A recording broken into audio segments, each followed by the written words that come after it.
Halo anak-anak, apa kabarnya? Mudah-mudahan selalu dalam keadaan sehat.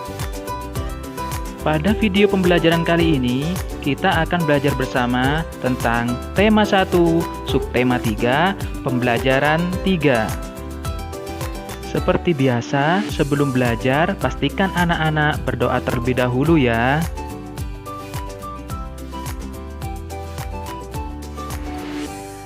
Tujuan pembelajaran kali ini adalah yang pertama, melalui pembelajaran daring tentang simpulan berdasarkan peta pikiran, siswa mampu menemukan ide pokok dan membuat penilaian terhadap suatu kesimpulan dengan detail dengan bantuan peta pikiran.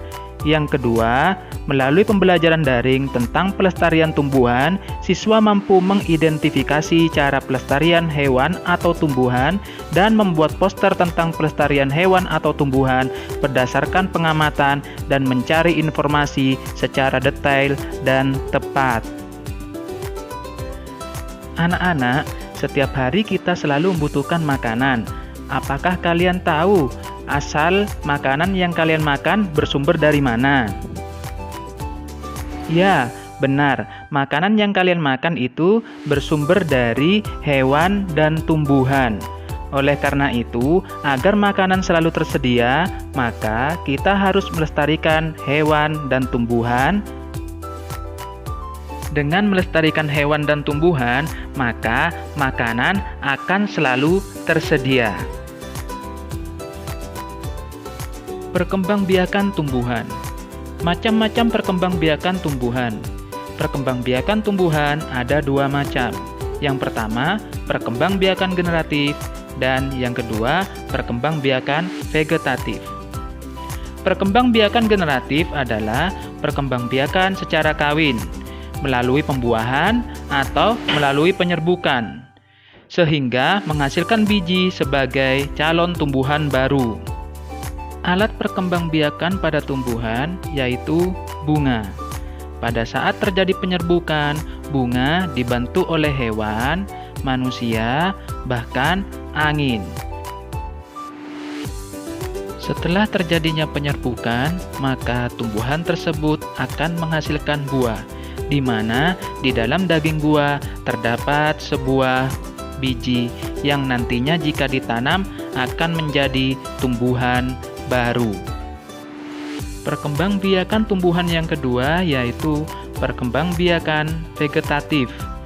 Perkembangbiakan vegetatif adalah perkembangbiakan tidak melalui perkawinan atau tidak melalui penyerbukan, akan tetapi tumbuhan baru berasal dari induknya, bukan berasal dari biji. Perkembangbiakan vegetatif sendiri dibagi menjadi dua. Yang pertama, vegetatif alami, dan yang kedua, vegetatif buatan. Ada beberapa macam perkembangbiakan vegetatif alami. Yang pertama, umbi lapis. Contoh tumbuhan yang berkembang biak dengan umbi lapis adalah bawang merah, bawang putih, bawang bombay. Yang kedua, umbi batang. Contoh tumbuhan yang berkembang biak dengan umbi batang adalah talas, kentang, ubi jalar. Yang ketiga, umbi akar.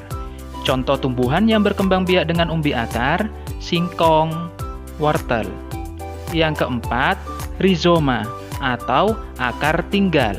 Yang berkembang biak dengan rizoma adalah jahe, lengkuas, ginseng, temulawak, dan alang-alang. Yang kelima, geragih atau stolon. Tumbuhan yang berkembang biak dengan geragih adalah stroberi, arbai, rumput teki, semanggi. Yang keenam, tunas. Tumbuhan yang berkembang biak dengan tunas adalah pisang, bambu, cocor bebek. Yang ketujuh, membelah diri. Tumbuhan yang berkembang biak dengan membelah diri adalah ganggang hijau. Dan yang kedelapan adalah spora. Tumbuhan yang berkembang biak dengan spora, contohnya adalah tumbuhan paku. Perkembangbiakan vegetatif selanjutnya adalah vegetatif buatan. Vegetatif buatan ini terjadi dengan bantuan manusia. Macam-macam perkembangbiakan vegetatif buatan. Yang pertama ada cangkok. Cangkok itu dilakukan pada tumbuhan berkayu. Dilakukan dengan cara mengupas kulit batang, dan batang yang sudah dikuliti dilapisi dengan tanah yang subur. Setelah itu dibungkus dengan serabut kelapa atau plastik, dan setiap hari disiram sampai tumbuh akar. Yang kedua adalah stek. Stek dilakukan dengan cara memotong bagian batang tumbuhan yang ada mata tunasnya, kemudian ditancapkan pada tanah. Contoh, stek batang, mawar, ketela pohon, dan stek daun, contohnya sansevieria dan begonia. Yang ketiga adalah merundu. Jenis tumbuhan yang bisa dikembangbiakkan dengan cara merundu ini, contohnya adalah mawar, melati, alamanda, dan apel. Yang keempat adalah okulasi atau tempel. Okulasi atau tempel yaitu dengan cara menempel mata tunas tumbuhan ke tumbuhan induk dengan tujuan memperoleh sifat-sifat baik yang dimiliki oleh dua tumbuhan. Yang kelima, menyambung atau enten. Menyambung dilakukan dengan menyambung dua batang tumbuhan yang sama, akan tetapi memiliki dua keunggulan yang berbeda. Tujuannya sama seperti dengan okulasi, untuk memperoleh sifat-sifat yang baik yang dimiliki oleh dua tumbuhan tersebut. Pembahasan selanjutnya, membuat poster pelestarian hewan dan tumbuhan. Apa sih itu poster? Ada yang tahu tidak?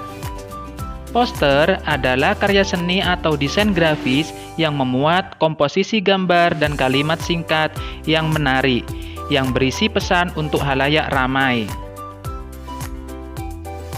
Poster diaplikasikan dengan cara ditempel di dinding atau di permukaan datar lainnya dengan sifat mencari perhatian mata sekuat mungkin. Berikut Bapak berikan contoh beberapa poster yang sudah dibuat. Bagaimana anak-anak? Sudah mengerti bukan manfaat melestarikan hewan dan tumbuhan? Jadi, manfaat melestarikan hewan dan tumbuhan tidak hanya bermanfaat pada hewan dan tumbuhan itu sendiri, akan tetapi melestarikan hewan dan tumbuhan sangat bermanfaat bagi kita semua. Tanpa hewan dan tumbuhan, maka keberadaan sumber makanan di muka bumi tidak akan pernah ada. Sekian dulu pembelajaran melalui video ini. Mudah-mudahan banyak memberikan manfaat bagi kita semua. Dan jangan lupa untuk memberikan komen-komen positif untuk perbaikan video-video selanjutnya. Terima kasih.